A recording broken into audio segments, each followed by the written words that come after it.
আসসালামু আলাইকুম। আশা করি সবাই ভালো আছেন। নতুন একটি ব্লগ ভিডিওতে আপনাদেরকে স্বাগতম।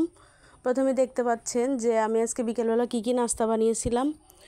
বেশি কিছু বানাইনি, ছেলে বাসায় আসছে, তারপরে তেমন কিছু বানানোর মতো ছিল না, একটু অসুস্থ ছিলাম। তো আজকে একটু ভালো লাগতেছিল, তো ভাবলাম যে ছেলের জন্য কিছু নাস্তা বানাই। তো দেখেন আমি কিভাবে এগুলো বানাইলাম। 4টা পুরি বানিয়েছিলাম আর কিছু বেগুনি আর লাল চা বানিয়ে দিয়েছিলাম। দুধ চা বানাইতাম কিন্তু একটু গ্যাসের প্রবলেম, এই জন্য ভাবলাম যে থাক, দুধ চা না খেয়ে লাল চা খাক, হেলদি কোনো খাবার খাক। তো দেখেন প্রথমে কি করেছি, কিছু আটা ময়দা আর কি, সামান্য পরিমাণে লবণ আর সয়াবিন তেল দিয়ে মেখে রেখেছিলাম ডো করে। তারপরে কিছু আলু ভর্তা আগে বানানো ছিল সকালের, ওইটা ফ্রিজে রেখে দিয়েছিলাম। তো তারপরে কি করলাম দেখেন, ভিডিওতে তো দেখতেই পাচ্ছেন যে আমি চার টুকরো করে নিয়েছি ময়দাগুলোকে, মানে ডোটাকে। তারপরে ভিতরে একটু আলু ভর্তাগুলো দিয়ে একদম খুব সহজ সিম্পলভাবে আমি এগুলো বানাচ্ছি। আপনারা দেখলে খুব সহজেই পারবেন, বিকেলবেলা ঝটপট নাস্তা বানাইতে পারবেন।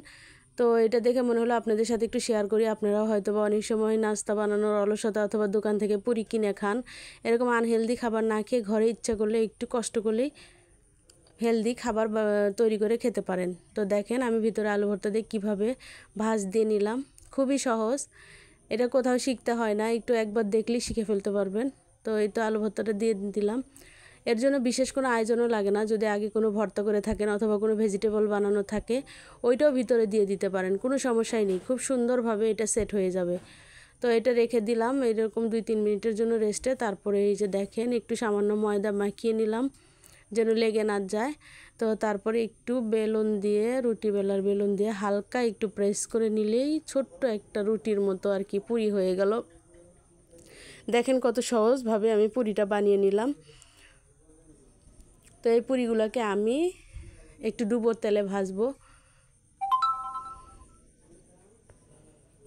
তো ডুবো তেলে আগে সবগুলো পুরি বানিয়ে নিলাম। 4টা পুরি বানাচ্ছি, কারণ মানুষ আমরা 4জনই, বেশি বানিয়ে লাভ নেই। তো দেখেন সাদা তেল গরম করতে দিয়েছিলাম কড়াইয়ে, তো এইটার ভিতরেই আমি দিয়ে দিলাম। ফ্রাই প্যানে করলাম না, কারণ ফ্রাই প্যানে করলে তেলটা একটু ছড়িয়ে যায় আর ভাজতে যেন একটু কেমন সমস্যা লাগে, ডুবো তেল হয় না। এখন অল্প তেলে মানে অল্প তেলটার ভিতরেই আমি ডুবিয়ে পুরিগুলোকে বানানোর চেষ্টা করতেছি। দেখেন কত সুন্দর পুরিটা ভাজা হয়ে যাচ্ছে। এত সহজভাবে বানিয়ে ফেললাম, মানে চিন্তাও করতে পারবেন না। এই কথা বলতে বলতেই আমার পুরি বানানো প্রায় শেষ হয়ে যাচ্ছে।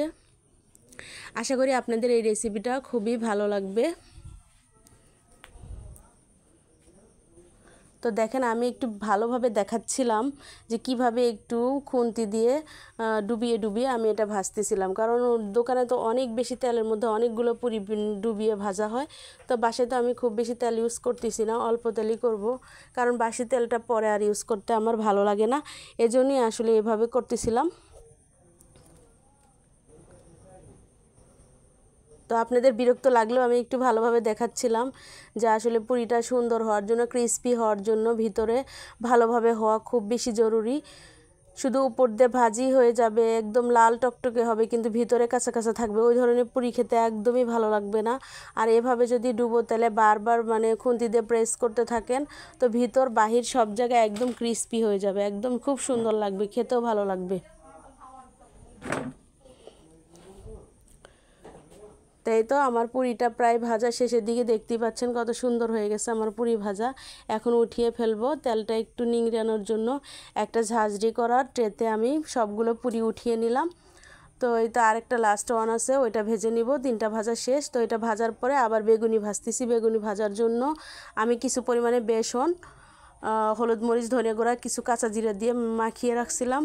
যেভাবে রমজান মাসে আমরা বেগুনি বানাই ওইটা আমার ছেলের খুব পছন্দ। ও যেহেতু বাসায় আসছে, তো মনে হলো 2-3টা বেগুনি ওকে বানিয়ে দেয়। আমার মেয়েও খুব পছন্দ করে।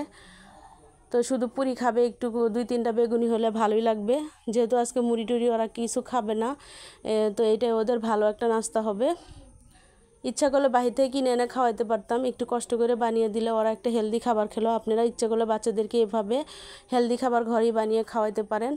আমার বাচ্চাদের বেশিরভাগ আমি ঘরেই বানিয়ে সব কিছু খাওয়ানোর চেষ্টা করি। পিৎজা, বার্গার, অন্য অন্য সব কিছু রেসিপি আমার ভিডিওতে আছে, আপনারা ইচ্ছা করলে দেখে আসতে পারেন।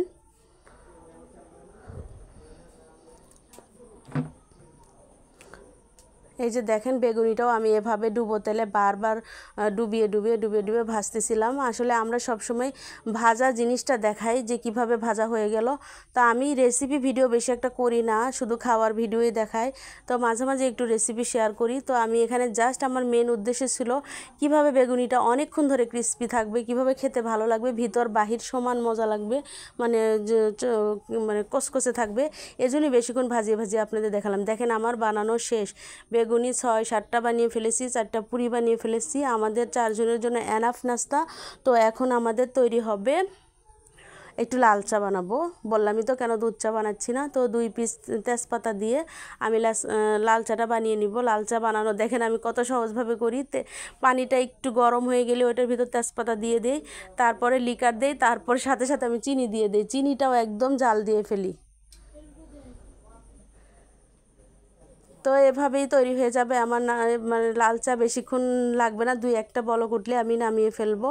তো এভাবে আপনারা লাল চা বানিয়ে খেয়ে দেখবেন। দেখেন কালারটা কত সুন্দর আসছে, আর খেতেও খুব বেশি মজা হয়। চিনি মিশানোর ঝামেলা নেই, ঘুটাঘুটির কোনো পেরেশানি নেই। ঠিক আছে, ধন্যবাদ সবাইকে আমার ভিডিওটি দেখার জন্য। আসসালামু আলাইকুম।